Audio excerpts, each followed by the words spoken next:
ఆడవాళ్ళు ఎక్కువగా డిటర్జెంట్స్, సర్ఫుల్ని వాడటం వల్ల గోళ్లలో నీరు చేరుతుంది. గోరింటాకును పెట్టుకోవడం వల్ల దీన్ని నివారించవచ్చు. ఆడవారు గోరింటాకు పెట్టుకోవడం వల్ల ముత్తైదుతనంతో పాటు వీటన్నిటితో వర్ధిల్లుతారు అని విశ్వాసం. ఆయుర్వేదం ప్రకారం కూడా గోరింటాకులే కాదు, పూలు, వేళ్ళు, బెరడు, విత్తనాలు అన్నీ ఔషధయుక్తాలే. గోరింట పొడిని ముందుగా తీసుకోవడం, దానిని మందుగా వాడటం, గోరింటతో కాచిన నూనెను వాడటం మన పెద్దల చిట్కా వైద్యంలో ఉన్నదే.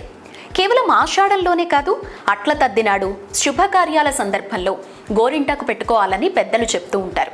అలా ఏడాదికి కొన్నిసార్లైనా గోరింట అందించే ఆరోగ్యాన్ని అందుకోవాలి అని పెద్దల ఉద్దేశం. గర్భిణీ స్త్రీలు చాలా జాగ్రత్తలు తీసుకోవాల్సిన మాసం కూడా. దీన్ని శూన్యమాసంగా పిలుస్తారు. ఋతువులు ఈ క్రమంతోనే ప్రారంభమవుతాయి కాబట్టి ఇది శూన్యమాసంగా చెప్తారు. ఈ ఆషాఢ మాసం నియమ నిష్టలకు ప్రత్యేకమైన మాసం. స్త్రీలు ఎక్కువగా నీటిలో తడిసి ఉంటారు కాబట్టి గోరింటాకు